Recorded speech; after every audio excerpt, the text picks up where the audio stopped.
ক্ষমতায় এসেই এই সরকার শীর্ষ সন্ত্রাসীদের কিন্তু জেল থেকে বের করে দিয়েছিল। আর শীর্ষ সন্ত্রাসীদের এক এক করে জামিনে বের করে দিয়ে সাধারণ মানুষকে মানে একটা বিপদের মধ্যে, একটা ঝুঁকির মধ্যে, একটা জীবন নাশের ঝুঁকির মধ্যে ফেলে দিয়ে আজকে স্বরাষ্ট্র উপদেষ্টা বলতেছে যে এগুলো আওয়ামী লীগের দোসরেরা করতেছে, আমি তাদের ঘুম হারাম করে দেব।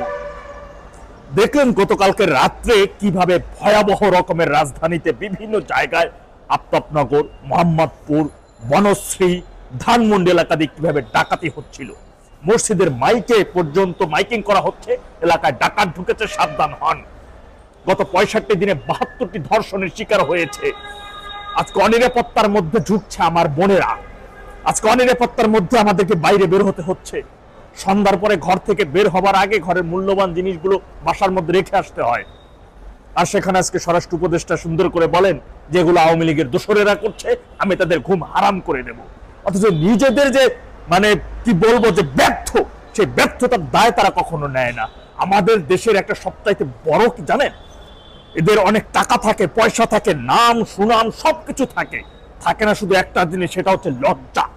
এতটা নির্লজ্জ, এতটা বেহায়া রকমের হতে পারে যে এতগুলো সাধারণ শিক্ষার্থী, আজকে হাজার হাজার শিক্ষার্থী গতকালকে রাত থেকে ঢাকা বিশ্ববিদ্যালয় পদত্যাগের দাবিতে তারা রাজপথ দখল করেছে, রাজপথে বিভিন্ন স্লোগান দিচ্ছে 1 2 3 4 জাহাঙ্গীর গদি ছাড়, 1 2 3 4 জাহাঙ্গীর চেয়ার ছাড়। স্বরাষ্ট্র উপদেষ্টার পদত্যাগ চায়, কিন্তু সেই পদত্যাগের বিষয়ে তিনি বলতেন পদত্যাগ পদত্যাগ, মানুষ তো আমাকে মেরেও ফেলতেছে। কি সুন্দর হাস্যরস, মানে জনগণের সাথে একটা তামাশা করতেছে।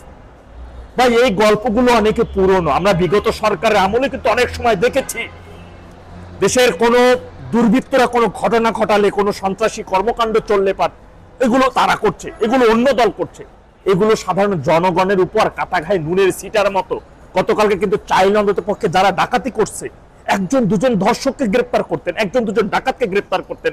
গতকালকে বনশ্রী যারা ডাকাতি করছে, প্রত্যেকটা ভিডিও ফুটেজ সামাজিক যোগাযোগ মাধ্যমে প্রচুর পরিমাণে ভাইরাল। তাহলে 1 2টা ভিডিও ফুটেজ আপনারা রিয়েলাইজ করে, আপনারা সেটা গবেষণা করে 1 2 জনকে ধরতেন, তাদেরকে মিডিয়ার সামনে নিয়ে আসতেন। এরপর তাদের পরিচয়, রাজনৈতিক পরিচয় কি, সেগুলো দেখাতেন, জনগণ বুঝতো যে এগুলো কারা করছে। কিন্তু আপনারা আসলে জনগণের প্রতি যে আপনাদের দায়বদ্ধতা কতটুকু, সেটা তো এখন জনগণ হারে হারে বুঝতে পারছে গত 7 মাসে। কারণ আপনারা তো জনগণের ভোটের প্রতিনিধি না, আপনারা কোন এলাকার কোন জনগণের প্রতি আপনাদের দায়বদ্ধতা নাই। আপনারা উড়ে এসে দূরে বেশ উপদেষ্টা হয়েছেন, জনগণের প্রতি আপনাদের অত দায়বদ্ধতা নাই। ওরকমের যে দায়বদ্ধতা থাকার কথা একজন জনপ্রতিনিধি, একজন প্রত্যক্ষ ভোটে নির্বাচিত হওয়ার পরে যে ব্যক্তিটা যে দায়বদ্ধতা থাকে, সেই দায়বদ্ধতা আপনাদের নাই। তাই পদত্যাগ করেন।